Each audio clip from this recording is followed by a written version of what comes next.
This video focuses on the principle behind RA 11285 compliance and how it meets space data, offering practical roadmaps for solar, storage, and grid infrastructure. What if I told you that the paperwork in your filing cabinet could see typhoons before they arrive? Could see grid stress before they arrive? Let me start with a year, 2004. Tropical Depression Winnie made landfall in the Philippines. Hundreds of lives were lost with no early warning. I made a quiet promise that year that we would not let another community be surprised by a disaster we already had the data to predict. 20 years on, the data is now in orbit and the regulation is on the books. The question is, are we connecting them? Let me share one principle. RA 11285 is not a paperwork law. It is the Energy Efficiency and Conservation Act. Most facilities are filing reports without achieving what the regulation was written for. That is the gap we need to address. RA 11285 was written for energy efficiency, energy conservation, and emission avoidance. All three become achievable when space data meets the load. The grid delivers plus or minus 10%. Inverters deliver plus or minus 5%, but critical loads demand plus or minus 1%. This gap is where Philippine resilience actually breaks. The solution is to move from space data to the socket. This connection enables operational foresight and measurable energy achievements. These failures don't make headlines but represent quiet losses. A hospital machine fails, a semiconductor batch is lost, or a data center stutters. Every failure is wasted energy, added emissions, and a missed compliance target. So what would it look like to do this differently? From space to socket, from orbit to operation.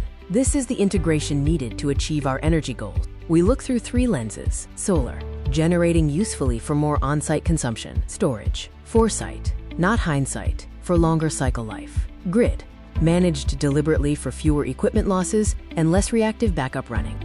This is the achievement chain. What satellites see becomes what facilities decide. What is decided becomes what gets saved. What is saved becomes what gets credited. The ultimate answer is to connect what's already there. The data, the regulation, and the hardware are present. The achievement is in connecting them through systems like TCM Total Cost Management Optimized. IONTEK Data Analytics brings together year-over-year demand, supply chain performance, and sales data with a digital twin of your infrastructure. This is the operational visibility that connects space to socket. IONTEK has built Grid Shield, Grid Resilience Management, providing substation-level forecasts 24 to 72 hours ahead. This is instrumented infrastructure, oral presented for peer-reviewed by institutions that do not give their stamp lightly. Grid Shield is recognized as the 2026 ESA GDA Impact Stories from Space Challenge winner, a graduate of the EU Space Data Mentoring Program, and an accepted oral at the ECMW FESA Machine Learning Workshop, and in GLOC, Global Space Conference on Climate Change. The proof is in the outcomes: a 40% reduction in power quality events and 127 equipment failures prevented.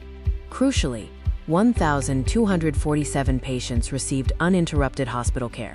Each result is a documented energy efficiency and conservation outcome, instrumented for future premium-grade carbon credits through instrumented avoidance. This is not just a niche Philippine concern. Consider Virginia, USA in 2024, where over 60 data centers were simultaneously disconnected from the grid. This failure occurred at the protection and conditioning layer. Virginia, USA, 2024. 60-plus data centers simultaneously disconnect from the grid. I returned 10 days ago from Select USA at National Harbor, Maryland. The dominant theme in conversations with U.S. investors and federal trade officials was this exact failure mode. Not at solar generation, not at the AI control layer, at the protection and conditioning layer. The voltage tolerance gap is universal. The Philippines is not behind. The solution for the U.S., for the Philippines, for anywhere with sensitive critical loads is architecture. The solution for any location with sensitive critical loads. Here are 6 questions worth sitting with. They are the substrate of every conversation we have with our clients before any procurement decision. 6 questions worth sitting with. Not a checklist, but questions to take back to your team. They are the substrate of every conversation we have with our clients before any procurement decision. I am not going to give you a checklist. I am not going to give you a methodology. Those are conversations for after this room. What I am going to leave you with is 6 questions worth sitting with. Take them back to your team this week. Sit with each one until you have a real answer, or an honest, I don't know. Either one is useful. If any of these questions surfaced a half-formed observation, a specific concern, or the honest recognition of "I don't know," that is the moment to reach out. Not for a sales call, for a conversation. The reflection companion you may have picked up at the door has the contact details. The conversation starts when the questions start. Grid Vulnerability Index Evaluation. Year-over-year data analysis. Project intake under RA 11285 meets Space Data Illustration Framework for practical roadmaps for solar, storage, and grid infrastructure, focusing on the green finance decision tree and project intake process. Let me come back to where I started. 20 years ago, we couldn't see Tropical Depression Winnie coming. Today, the data is in orbit, the regulation is on the books, and the hardware is here. The promise is keepable. 20 years ago, in November 2004, we couldn't see Winnie coming. The data was not yet in orbit. The regulation was not yet on the books. The hardware was not yet on the shelves. The promise I made then was a promise without infrastructure. Today, we can. The data is in orbit. The regulation is on the books. The hardware is here. The promise is keepable. The only question is whether we will act on what we see. The only question is whether we will act on what we see. Our vision is to connect from space to socket, bringing data from orbit to operation, from space to socket, from orbit to operation.